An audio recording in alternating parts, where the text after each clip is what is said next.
आज के सेट में हम लोग देखेंगे भारत का इतिहास। मध्यकालीन इतिहास में देखेंगे भक्ति और सूफिया आंदोलन, मुगल वंश, बाबर, हुमायूं, सूरी वंश, शेरशाह, मुगल वंश, अकबर, जहांगीर, शाहजहां, औरंगजेब, मुगल कालीन प्रशासन, संगीत एवं चित्रकला और साहित्य को। तो चलिए अभी की क्लासेस को हम लोग शुरू करते हैं। ये दरअसल पूरा कंप्लीट 150 क्वेश्चंस का जो है वो सेट है। पहला देखते हैं, रामानुज के अनुयायियों को क्या कहा जाता था। जो रामानुज के अनुयायी थे उनको क्या कहा जाता था? उनको कहा जाता था वैष्णव। रामानुज के अनुयायी जो थे वो वैष्णव कहलाए। फिर देखते हैं, निम्नलिखित में से कौन सा एक स्थान गुरु नानक का जन्म स्थल है। तो ये ननकाना साहिब। ननकाना साहिब पाकिस्तान में पड़ता है। ये वाला इशू काफ़ी फेमस रहता है। कॉरिडोर बनाने की बात हुई थी। जिसके शासन में गुरु नानक देव ने सिख धर्म की स्थापना की, वह कौन था? तो ये था सिकंदर लोदी। सिकंदर लोदी के समय में ही उन्होंने सिख धर्म की स्थापना की थी। ईश्वर केवल मनुष्य के सद्गुण को पहचानता है तथा उसकी जाति नहीं पूछता। आगामी दुनिया में कोई जाति नहीं होगी। यह सिद्धांत किस भक्ति संत का है? तो यह है नानक का। गुरु नानक ने ये बात कही थी। मीराबाई समकालीन थी। मीराबाई समकालीन थी तुलसीदास जी के। चैतन्य महाप्रभु किस संप्रदाय से संबंधित हैं? चैतन्य महाप्रभु किस संप्रदाय से संबंधित हैं? ये वैष्णव हैं। चैतन्य महाप्रभु वैष्णव हैं। तुलसीदास किसके समकालीन थे? अकबर तथा जहांगीर के। तुलसीदास अकबर तथा जहांगीर के समकालीन थे। रामचरितमानस नामक ग्रंथ के रचयिता कौन हैं? ये हैं तुलसीदास।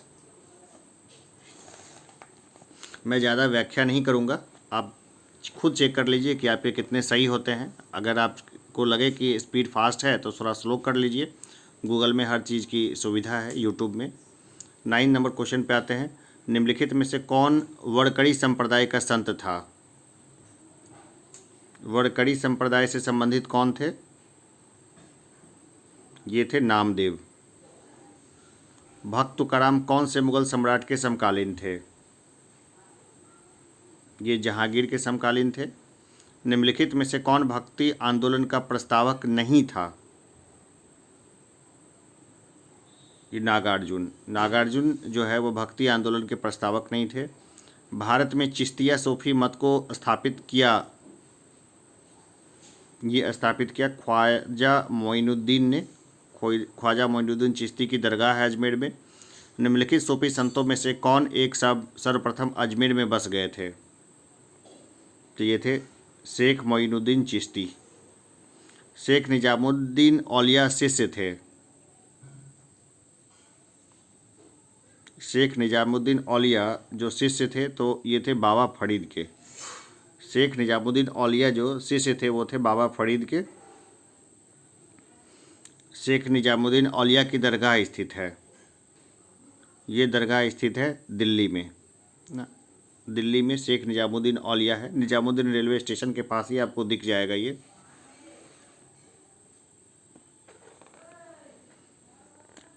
जिस सूफी संत की मान्यता थी कि भक्ति संगीत ईश्वर के निकट पहुंचने का एक साधन है, वह है,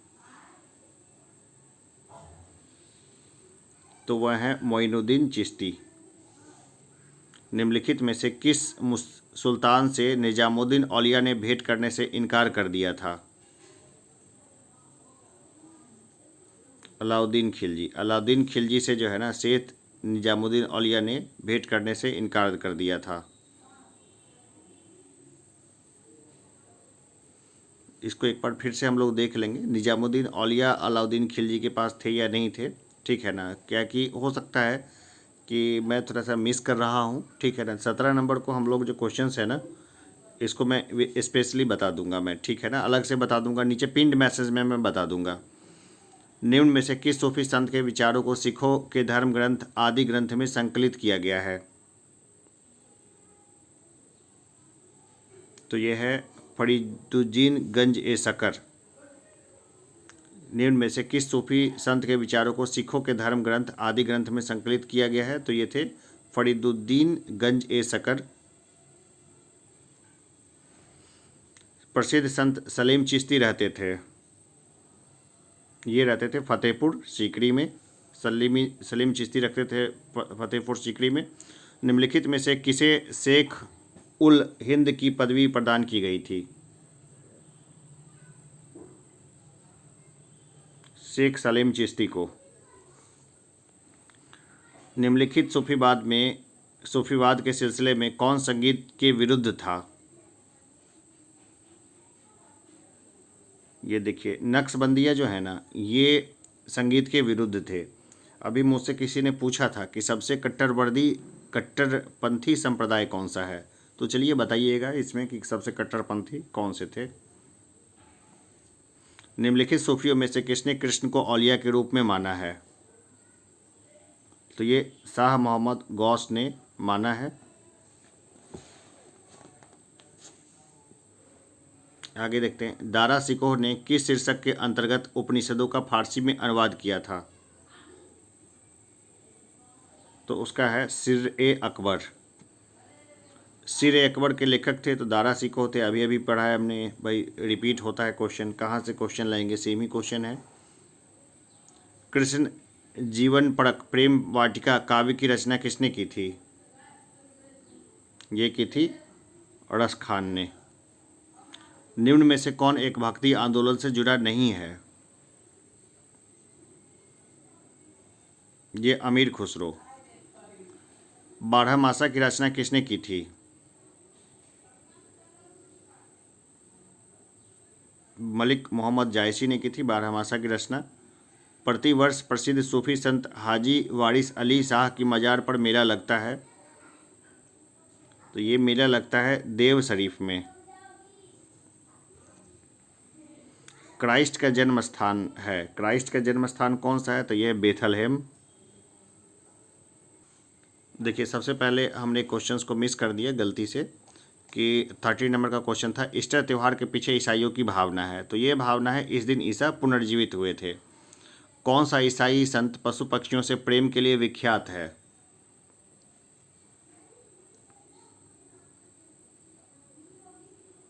तो ये थे असीसी के संत फ्रांसिस। असीसी के संत फ्रांसिस जो हैं वो पशु पक्षियों से प्रेम के लिए विख्यात थे। ईसाइयों का गुड फ्राइडे क्यों मनाया जाता है? ईसा मसीह को सूली पर चढ़ाया गया था। अब मुगल वंश को देखते हैं, बाबर से संबंधित देखते हैं। पानीपत का प्रथम युद्ध किसके मध्य हुआ था?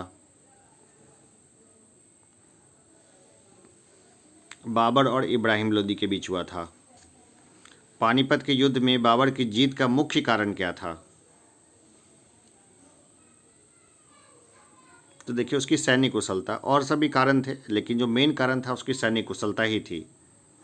निम्नलिखित में से किस युद्ध में एक पक्ष द्वारा प्रथम बार तोपों का उपयोग किया गया था?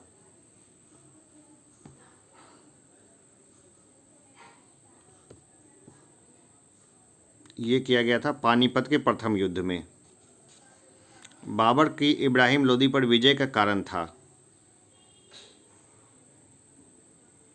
तोप खाना सबसे प्रमुख कारण था। तोप खाने के कारण वो आराम से जो है बाबर की जीत हो गई। आराम से तो नहीं हुई लेकिन फिर भी। अब इब्राहिम लोदी है ना, युद्ध में लड़ते हुए मारे गए थे, तो इसलिए मेरे अनुसार से बड़े सम्मानीय शासक होंगे वो। उन्होंने कई गलतियां की थी, खैर उन गलतियों को तो जो हार जाते हैं ना उनकी गलतियां दिखने लगती है। पानीपत की पहली लड़ाई में बाबर ने किसको हराया था?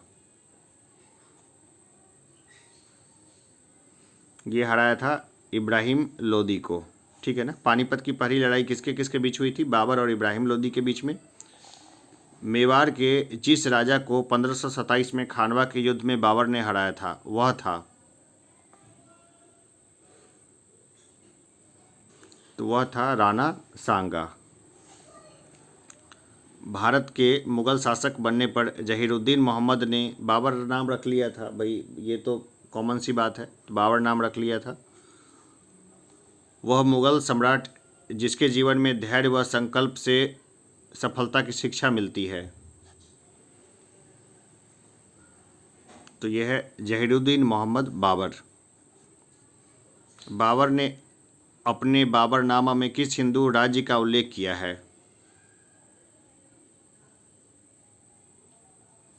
ये उड़ीसा का उल्लेख किया है उसने, है ना। बाबर ने अपने बाबरनामा में उड़ीसा का उल्लेख किया है। उड़ीसा का उल्लेख, देखिए एक मिनट, है ना, उस समय उड़ीसा तक वो गया ही नहीं था, तो ये सही उत्तर नहीं होगा, है ना। उड़ीसा का तो नहीं होगा। कि बाबर ने अपने बाबरनामा में किस हिंदू राज्य का उल्लेख किया है, तो ये होगा मेवाड़। मेवाड़ उस समय हिंदू राज्य था और उसी का उसने उल्लेख किया है बाबरनामा में। ये उत्तर होगा ज़्यादा सब सही। अयोध्या स्थित बाबरी मस्जिद का निर्माण किसने कराया था? ये कराया था मीर बाकी ने। अयोध्या का जो बाबरी मस्जिद है मीर बाकी ने कराया था, काफ़ी चर्चा में रहा था इधर भी ये। हुमायूं ने चुनार दुर्ग पर प्रथम आक्रमण कब किया था? 1532 ईस्वी में किया था। निम्नलिखित में से किसने अपने बादशाह पति के लिए मकबरे का निर्माण करवाया था? हाजी बेगम ने।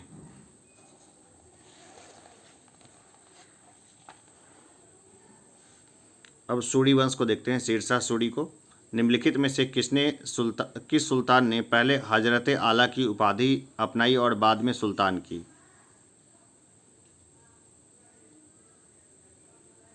तो ये थे शेरशाह सूरी, बिहार के शेरशाह सूरी।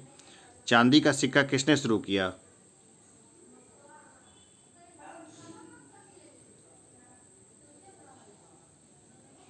चांदी का सिक्का किसने शुरू किया? शेरशाह ने शुरू किया। शेरशाह के अंतर्गत तांबे के दाम और चांदी के रुपये की विनिमय दर क्या थी? तो देखिए ये थी 64:1।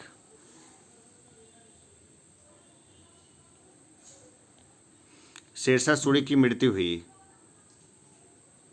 तो ये कालिंजर में हुई।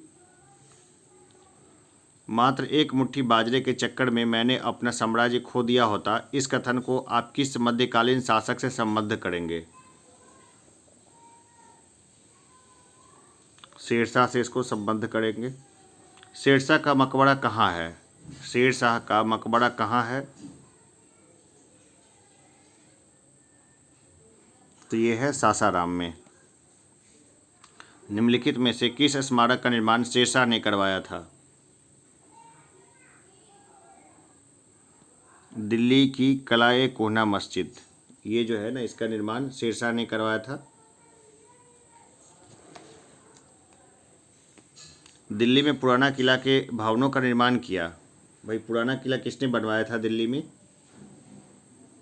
शेरशाह ने बनवाया था इसको, पुराना किला को। आज भी प्रेमी लोग वहीं जाते हैं। कृषकों की सहायता के लिए किस मध्यकालीन भारतीय शासक ने पट्टा एवं कबूलियत की व्यवस्था प्रारंभ की थी? ये की थी शेरशाह ने। हल्दी घाटी के युद्ध के पीछे अकबर का मुख्य उद्देश्य था? राणा प्रताप को अपने अधीन लाना। हल्दी घाटी का युद्ध किस वर्ष में हुआ था? 1576 में हुआ था हल्दी घाटी का युद्ध। अकबर ने सर्वप्रथम वैवाहिक संबंध राजपूतों के जिस गृह से स्थापित किए थे वह था, मतलब किस घर से राजपूतों से अकबर ने वैवाहिक संबंध स्थापित किए थे? तो कछवाहों से किए थे सबसे पहले उसने। किस चिश्ती संत के दरगाह पर अकबर दर्शन हेतु अधिक जाता था?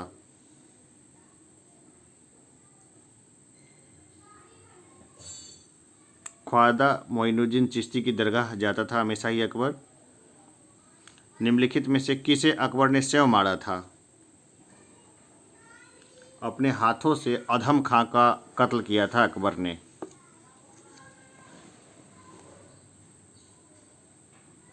राजपूतों के निम्न राज्यों में से किस एक ने अकबर की संप्रभुता स्वयं स्वीकार नहीं की थी?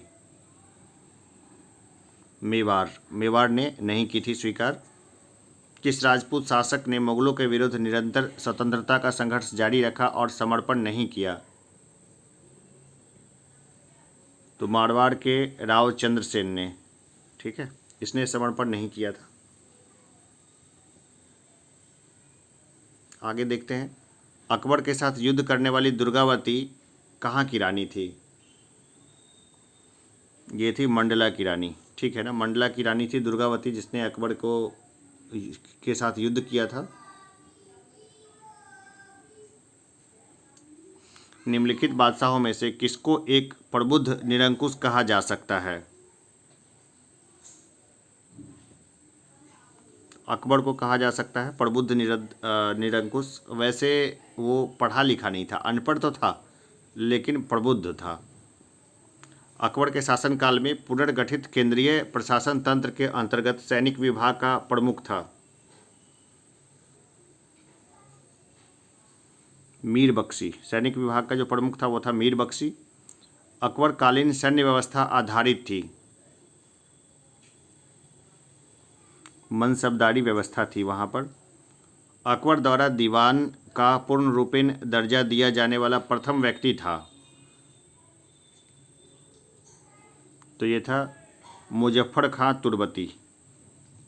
मुजफ्फर खां तुर्बती, नाम ध्यान रखिएगा इसका।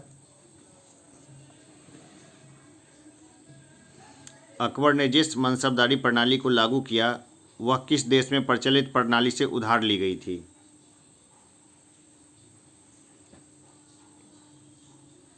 मंगोलिया से उधार ली गई थी। जाप्ती प्रणाली किसकी उपज थी? अकबर ने जाप्ती प्रणाली लगाया था। टोडरमल ने किस क्षेत्र में ख्याति अर्जित की थी?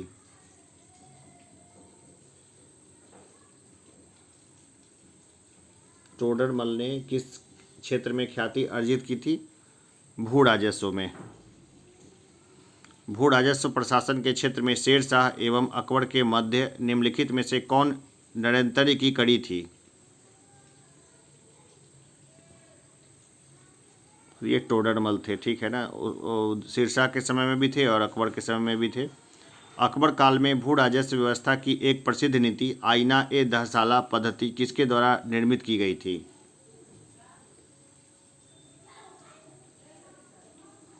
टोडरमल के द्वारा। अकबर ने दीन ए इलाही किस वर्ष में प्रारंभ किया?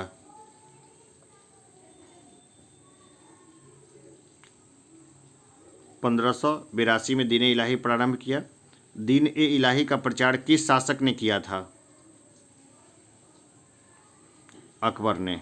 दीन ए इलाही का प्रचार किया था अकबर ने। 73 पर देखते हैं, इबादत खाने का निर्माण किसने करवाया था? ये करवाया था अकबर ने, इबादत खाना बनवाया था। दिल्ली में कौन सा ऐतिहासिक स्मारक भारतीय तथा फारसी वास्तुकला शैली का उदाहरण है? ये हुमायूं का मकबरा।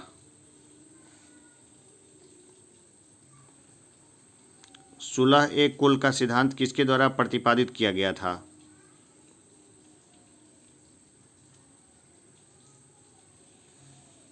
जैनुल आबेदीन के द्वारा। सुलह ए कुल का सिद्धांत किसके द्वारा प्रतिपादित किया गया था? ये किया गया था जैनुल आबेदीन के द्वारा।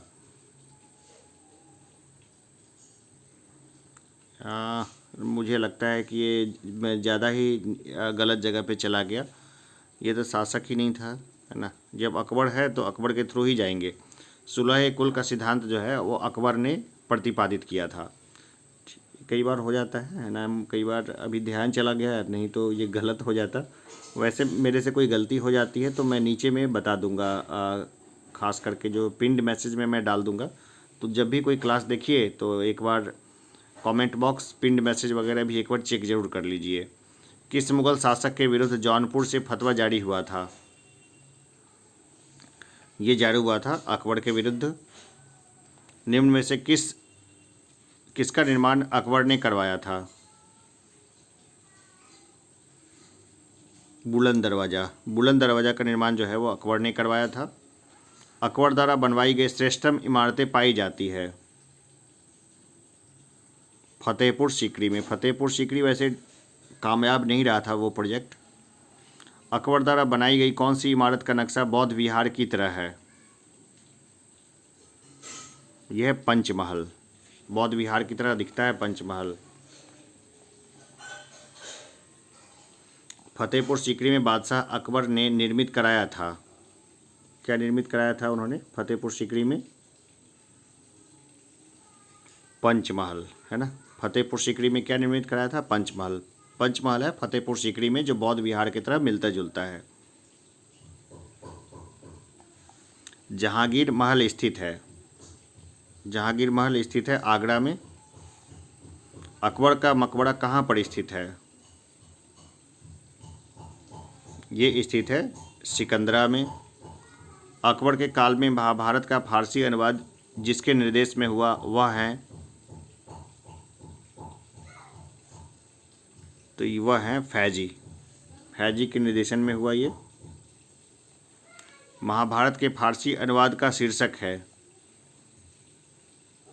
तो यह है रज़्मनामा। सम्राट अकबर द्वारा निम्न में से किसको जड़ी कलम की उपाधि प्रदान की गई थी? मोहम्मद हुसैन को जड़ी कलम की उपाधि दी गई थी। जैन साधु जो अकबर के दरबार में कुछ वर्ष रहा और जिसने जगत गुरु की उपाधि से सम्मानित किया गया वह था हरि विजय सूरी। मुगल सम्राट अकबर के समय का प्रसिद्ध चित्रकार था, वो था दसवंत। अकबर के समय का प्रसिद्ध चित्रकार था दसवंत। इंग्लैंड की रानी एलिजाबेथ प्रथम का समकालीन भारतीय राजा था, तो वो था अकबर। एलिजाबेथ प्रथम के समकालीन राजा था भारत में, तो वो था अकबर। अब देखिए, उस समय भी ईरानी थी, आज भी ईरानी के ही वंशज हैं, लेकिन मुग़ल यहाँ से उखड़ गए। ठीक है, खैर हम लोग उसके ऊपर फिर कभी चर्चा करेंगे कि इतिहास, द बर्डन ऑफ हिस्ट्री, कैसे काम करती है।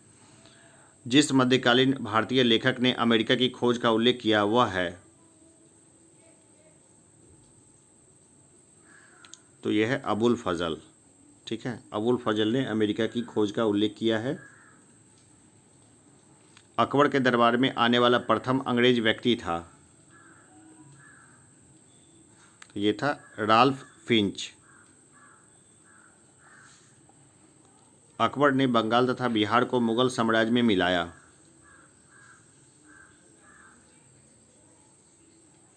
(1576) में। गुजरी महल किसने बनवाया था?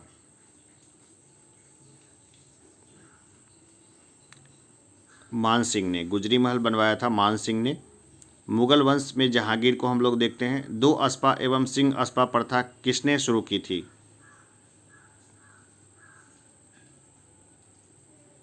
ये शुरू की थी जहांगीर ने। मुगलों एवं मेवाड़ के राणा के मध्य चित्तौड़ की संधि किस शासक के शासनकाल में हस्ताक्षरित हुई थी? जहांगीर के समय में। ईस्ट इंडिया कंपनी ने जहांगीर के दरबार में पहले निम्न में से किसे भेजा था? विलियम हॉकिंस को भेजा था पहले। ठीक है। ब्रिटिश राजदूत के रूप में सर थॉमस रो भारत आया था शासनकाल में, तो जहांगीर के शासनकाल में आया था थॉमस रो भारत।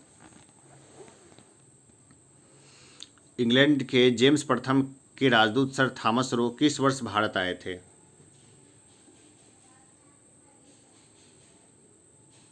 कौन से वर्ष भारत आए थे?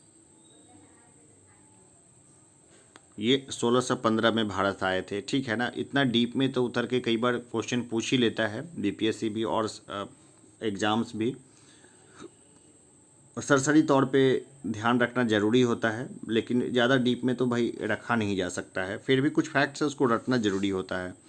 जहांगीर ने थॉमस रो को कहाँ मिलने का अवसर दिया?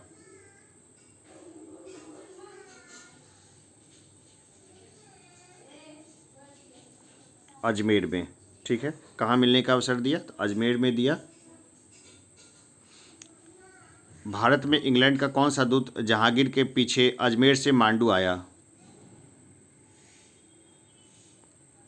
तो ये था थॉमस रो। एक डच पर्यटक जिसने जहांगीर के शासनकाल का मूल्यवान विवरण दिया है वह है,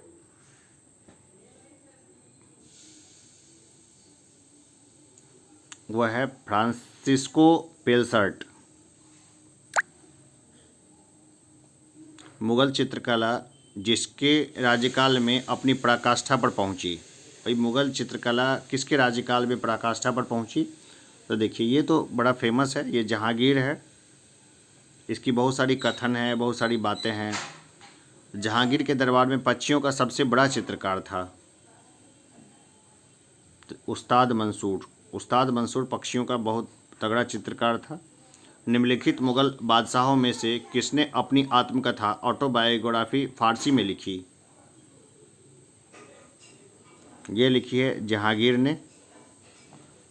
एतमादुद्दौला का मकबरा आगरा में किसने बनवाया था?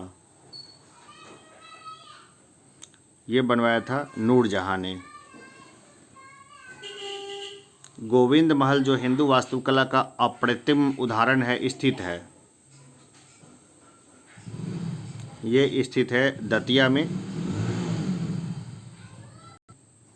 अब देखते हैं मुगल वंश में शाहजहां से संबंधित क्वेश्चंस को देखते हैं। ईरान के शाह और मुगल शासकों के बीच झगड़े की जड़ क्या थी? तो झगड़े की जड़ थी कंधार को लेकर दोनों में मनमुटाव था। बनारस एवं इलाहाबाद के तीर्थ यात्रा कर की समाप्ति के लिए किसने मुगल बादशाह के सामने बनारस के पंडितों का नेतृत्व किया था? भाई नेतृत्व किया था कविंदाचार्य ने। ये सब नाम आप सुने रखेंगे ना तो एग्जाम में आपको एक तुरंत याद आ जाएगा। मुमताज महल का असली नाम था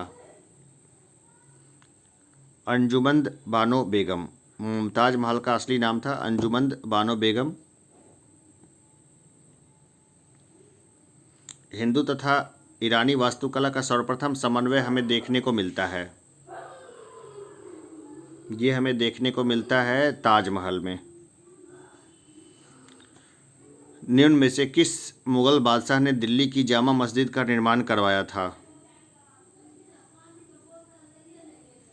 ये करवाया था शाहजहां ने। निम्नलिखित में से किसने साम्राज्य की राजधानी आगरा से दिल्ली स्थानांतरित की थी? भाई शाहजहां ने स्थानांतरित की थी। शाहजहां ने कुछ बहुत शानदार बिल्डिंग्स बनवाई, बहुत शानदार कुछ स्थिति, वो हम लोग सब देखते रहेंगे। चलिए 112 पर हम लोग आते हैं।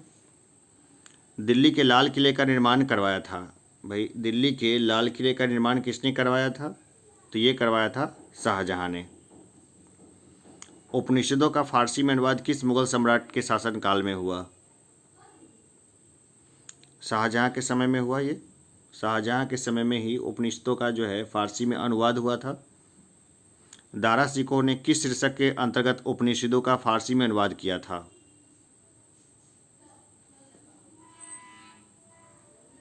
भाई उसका अनुवाद जो था ना शिर अकबर के नाम से किया था उसने। हिंदू धर्म शास्त्रों का अध्ययन करने वाला प्रथम मुस्लिम था तो वो था दारा शिकोह। किस मुगल बादशाह ने बलबन द्वारा प्रारंभ किया गया दरबारी रिवाज सिजदा समाप्त कर दिया था? ये शाहजहां ने सिजदा खत्म कर दिया था, जो बलबन ने शुरू किया था उसको। गैर इस्लामिक बाद में माना था इसको। निम्नलिखित में से कौन शाहजहां के शासनकाल में अधिकांश समय तक दक्कन का गवर्नर रहा? तो ये था औरंगजेब। मुगल वंश को देखते हैं हम लोग, औरंगजेब को देखते हैं कि निम्नलिखित में से किस मुगल बादशाह को 2 बार राज्याभिषेक हुआ था? तो वो था औरंगजेब। धर्मट का युद्ध निम्न में से किनके बीच लड़ा गया? देखिए धर्मट का युद्ध किनके बीच लड़ा गया था? बड़ा फेमस युद्ध है, औरंगजेब तथा दारा शिकोह के बीच में ये लड़ा गया था। अब देखते हैं औरंगजेब ने जोधपुर के शासक जसवंत सिंह को 1658 ईस्वी के धर्मट के युद्ध में पराजित किया था। धर्मट किस राज्य में स्थित है? तो देखिए धर्मट जो है ना वो मध्य प्रदेश में स्थित है। ठीक है, धर्मट कहाँ है? तो मध्य प्रदेश में है। आगे देखते हैं हम लोग। मुगल शहजादा जिसने श्रीनगर गढ़वाल में आश्रय लिया था? मुगल शहजादा जिसने श्रीनगर गढ़वाल में आश्रय लिया था, कौन था वो? सुलेमान सिकोह। औरंगजेब के किस पुत्र ने विद्रोह करके राजपूतों के विरुद्ध अपने पिता की स्थिति दुर्बल कर दी थी? मोहम्मद अकबर नाम था उसका भी। औरंगजेब का पुत्र था मोहम्मद अकबर। उसने विद्रोह करके राजपूतों के विरुद्ध अपने पिता की स्थिति कमजोर कर दी थी। किस मुगल सेनापति के साथ शिवाजी ने 1665 ईस्वी में पुरंदर की संधि पर हस्ताक्षर किए थे? जय सिंह के साथ। जय सिंह के साथ पुरंदर की संधि पर हस्ताक्षर किए थे। किस मुगल बादशाह को जिंदा पीर कहा जाता था? औरंगजेब को जिंदा पीर कहा जाता था। औरंगजेब ने बीजापुर की विजय कब की थी? 1686 में। बीजापुर को मुगल साम्राज्य में कब मिलाया गया?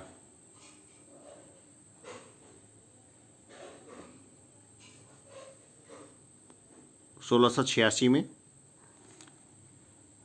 1686 में जो है ना बीजापुर को मिला लिया गया था मुगल साम्राज्य में।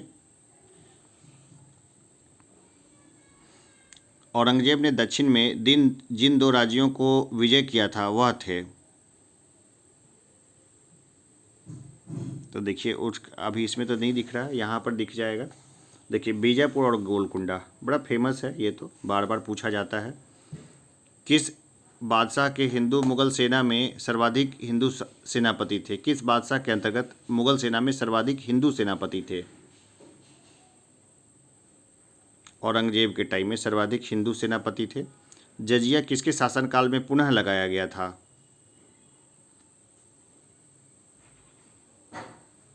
देखिए ये अकबर वगैरह ने तो समाप्त कर दिया था, लेकिन औरंगजेब ने फिर इसको लगवा दिया था, ठीक है ना। तो ये किसके समय में था? जजिया किसके शासनकाल में पुनः लगाया गया था? तो देखिए इसका जो हो जाएगा औरंगजेब ही इसका सही उत्तर होगा। औरंगजेब के टाइम में जजिया पुनः लगा दिया गया था। औरंगजेब द्वारा चलाए गए जिहाद का अर्थ है, जिहाद का जो अर्थ था औरंगजेब उसका मतलब था दारुल इस्लामी।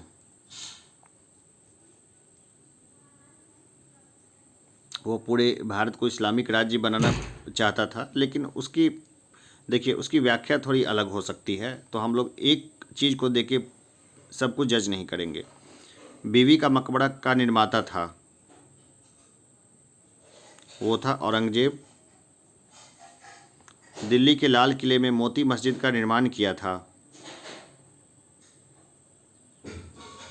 ये निर्माण किया था औरंगजेब ने। मुगल कालीन प्रशासन को हम लोग देखते हैं। मुगल प्रशासन के दौरान जिले को किस नाम से जाना जाता था? जिले को किस नाम से जाना जाता था?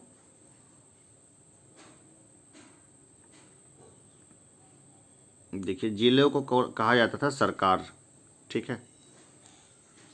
इसको फिर हम लोग देख लेंगे। अगर मुझे कई बार है ना लंबे समय में कन्फ्यूजन हो जाता है, तो इसको अभी फ़िलहाल तो सरकार रहने दीजिए, लेकिन कुछ इसमें डिफरेंस होता है तो मैं नीचे पिंड मैसेज में डाल दूंगा। मुगल काल में सेना का प्रधान निम्न में से कौन था? मीर बख्शी सेना का प्रधान था। निम्नलिखित में से किसे मुगल सेना में चिकित्सक नियुक्त किया गया था? देखिए मनुची को, ठीक है। मुगल प्रशासन में मुहतसिब था, मुगल प्रशासन में मुहतसिब था, कौन था मुहतसिब? लोक आचरण अधिकारी को मुहतसिब बोलते थे।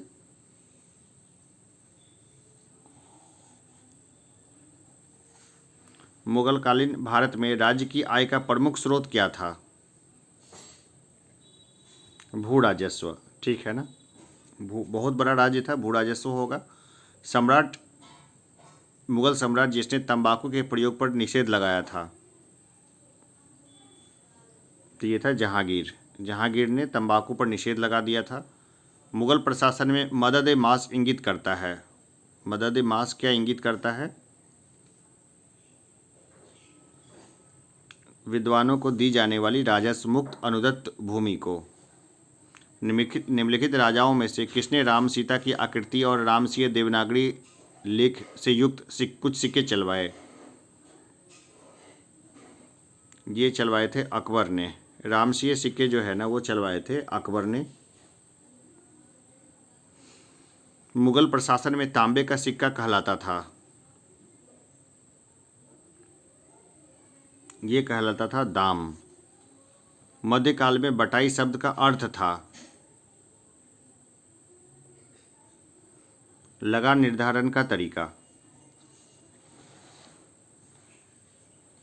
चित्रकला की मुगल शैली का प्रारंभ किया था, किसने किया था? मुगल शैली का प्रारंभ ये किया था हुमायूं ने। चित्रकला की मुगल कलम भारतीय लघु चित्रकला की रीढ़ है। निम्नलिखित में से किस कलम पर मुगल चित्रकला का प्रभाव नहीं पड़ा? काली घाट पर नहीं प्रभाव पड़ा है मुगल चित्रकला का।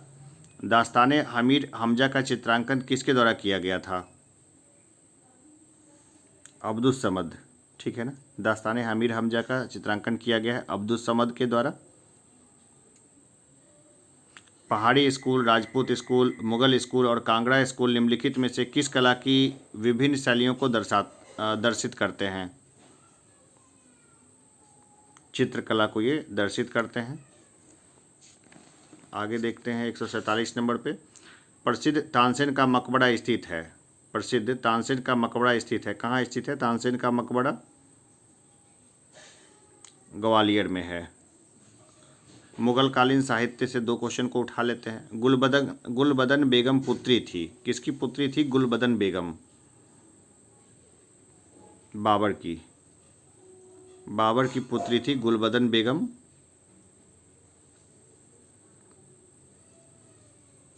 मुगल काल में चित्रकला में से किस महिला ने ऐतिहासिक विवरण लिखे हैं? गुलबदन बेगम ने ऐतिहासिक विवरण लिखे हैं। अब गुलबदन बेगम के हस्बैंड का क्या नाम था ये आप नहीं पूछ सकते हैं, क्योंकि उस समय जो मुग़ल काल था तो उस समय लड़कियों की, वो मुग़ल जो है ना अपनी बेटियों की शादी नहीं करते थे। इसका कारण जो था साम्राज्यवादी सोच थी कि अगर लड़कियों की भी शादी हो जाती तो उनके बच्चों को फिर साम्राज्य में कुछ ना कुछ हिस्सा देना पड़ता, या फिर वो विद्रोह करके एक नई कहानी शुरू कर देते। तो जनरली आप देखेंगे कि मुग़ल राजकुमारियों की किसी की शादी नहीं हुई है। अब जोधा अकबर में जो उसने दिखा दिया है वो एक काल्पनिक स्टोरी है। हुमायूं नामा की रचना किसने की थी? तो ये की थी गुलबदन बेगम ने। तो चलिए अभी के लिए इतना ही, फिर अगले सेट में हम लोग फिर हाजिर होते हैं। धन्यवाद।